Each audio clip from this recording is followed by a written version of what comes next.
Hey YouTubers, it's Charlie. So huge news for the Walking Dead spinoff. Robert Kirkman just revealed what all the characters are going to be and what the time frame is going to be. So I'm going to be doing a breakdown of all that. Only 6 people were announced, so it is likely they'll continue to add some more secondary characters to the pilot before they shoot it. The fact that they're this far into the process means there's a solid chance that if they can finish the pilot by the time the regular show comes back for break next year, like the second half of season 5, the network can make a decision and put the show into production for a fall 2015 debut, if they want. That doesn't mean that it'll go down that way, it just means that if everything stays on track and they shoot it in time, we might get to watch it as early as Comic-Con 2015. So I'll talk more about that after I explain the characters. And really good news, I know you guys will like this, the Walking Dead giveaway, the weekly giveaway that's going to run with all the episodes, starts right now. So all you have to do to enter this first round is just be a subscriber and leave a comment on this video. Okay, so here we go. So these 6 character descriptions are straight from Robert Kirkman. Number 1 is Sean Cabrera. He's a Latino male in his early 40s. He's a good man trying to do right by everyone in his life. I'm going to choose to think of him as like the Rick of the group for now. Or maybe a cross between Rick and Shane, if Shane hadn't gotten completely nuts. Number 2 is Cody Cabrera, Sean's whip-smart and rebellious teenage son, known as the angriest kid in town. I'm gonna think of him as like a younger version of Daryl who's got Glenn's brain. He has mischief managed written all over him, like he's got the brains to really get in trouble. Number 3 is Nancy Tompkins. She's a 30-something single mom with 2 kids. Nancy looks like the girl next door, but there's an edge to her. So I'm gonna think of her as a cross between Andrea if she had a child, just because she was in her mid-30s too, and seasons 1 and 2 Carol. Carol's about 10 years older than what Nancy's gonna be, but she's like the template Walking Dead tiger mom, and that kind of sounds like what Nancy's gonna be. Soft and caring like Andrea, but capricious enough that she'll swing to Carol levels of badassery when pushed. Number 4 is Nick Tompkins. He's Nancy's screwed up teenage son. He's too old to stay at home, but too scared to flee. I'll explain the flee part after I explain all the characters, just because it kind of deals with the time frame that this show is going to take place in. Nick sounds like an early version of Bob. Just reading the description for him, screwed up teenager, too chicken to leave home, he feels like he has future alcoholic written all over him, like future substance abuser. Number 5 is Ashley Tompkins. She's Nancy's mostly level-headed teenage daughter. Her ambition is in direct proportion to her older brother's failures. I know that sounds kind of cryptic, but just take that she's very ambitious. She loves her mom, but it's time to get out of Dodge. So from the character description, she sounds exactly like what Beth is going to become in season 5, or what she started to become at the end of season 4. If you remember at the end of season 4 when Beth and Daryl were like on their little side trip, she got really pissed at him when he just wanted to sit around and accept their fate. She became a big call to action for him, so it sounds like this new Ashley person might be a big call to action for the other people in the group. The 6th and last person is named Andrea Chapman. I know there was already an Andrea in the main show, but Kirkman explained that they have no relation to each other, and using the same name isn't meant to be an Easter egg or anything. She just also happens to be named Andrea.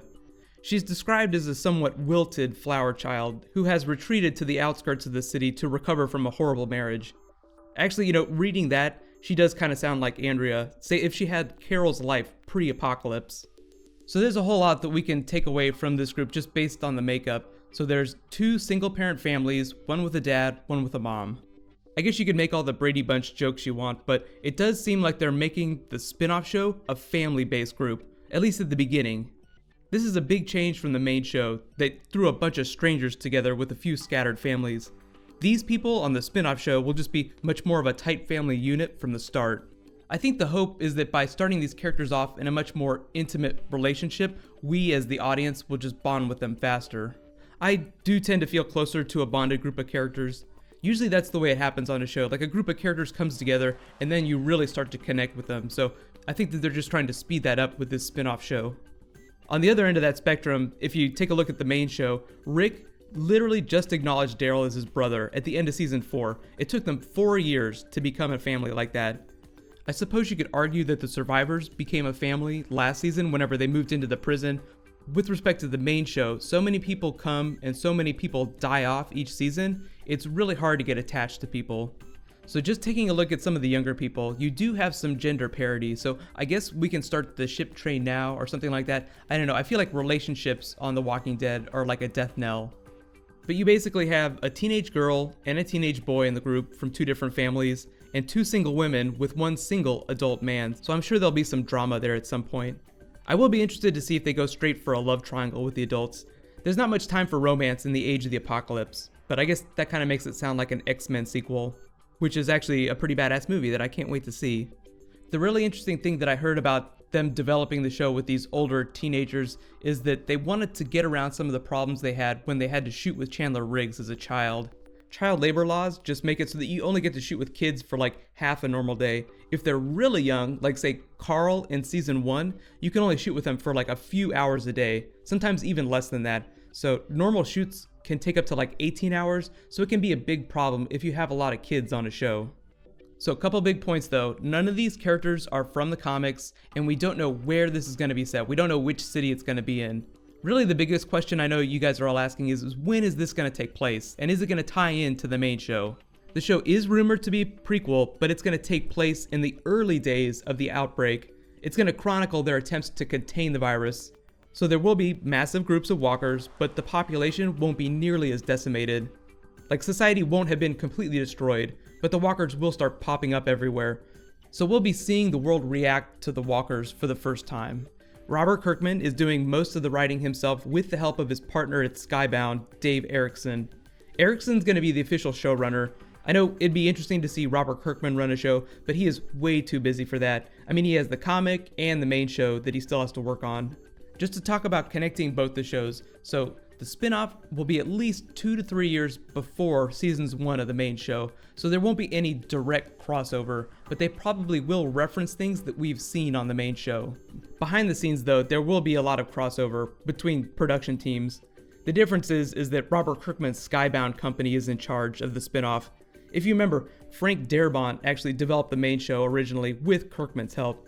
At the time, Kirkman just did not have the ability to produce a show himself, so AMC did a lot of the heavy lifting. If you guys didn't see it at Comic-Con this summer, Kirkman did this whole big Skybound panel about the comics and the games and all this other stuff that he's developing. So he has like a universe of Walking Dead content across all platforms that he's doing on his own. Okay, so the next really important question is when are we going to be able to watch this? The short answer is probably in 2015, probably fall 2015. As I said earlier, they're casting right now, so if they can finish the pilot by the spring next year, unless there's some huge catastrophe, AMC can order it to series and then they can shoot episodes for fall 2015 release. Just for example, the main show starts shooting each new season during the summer, so if they can start shooting this spin-off show during the summer, they'll have episodes ready to air by October 2015. That's if they decide to air the series alongside the main show. They could always choose to air it during another part of the year. Whenever it's on the air, Walking Dead is like the most popular show in the world. It owns Sunday nights. That doesn't guarantee that the spin-off show is going to do that too, so they might air that on a different night. If you guys don't know about the Flash TV show that's coming up next week, it's a spin-off from Arrow. The CW is doing both those. It's airing them on separate nights, so AMC might do the same type of thing where the spin-off airs on a separate night from the main show. Since they're still working on the pilot, there's no word on how many episodes per season they're envisioning this show as. It could be 16 like the main show, or it could be 13 like an HBO show, or even 10 like Game of Thrones.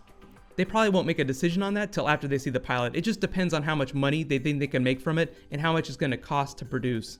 The good news though is that if you can make it to San Diego Comic-Con 2015 next summer in July, there's a 99% chance that they'll screen the pilot there, maybe during the Walking Dead main show panel, maybe they'll do a separate panel for the spin-off show because they'll probably have the cast by then.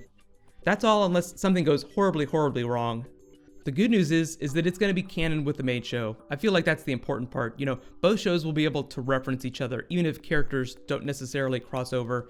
I think on the main show right now, where we are in current day, it's like 2009, 2010, and this spin-off show is going to be about 2 to 3 years before seasons 1, so I think it's going to be like 2003, 2004, something like that. Kirkman has refused to say exactly when the outbreak started, but essentially it was around 2003, and this show will take place no later than like a year after that.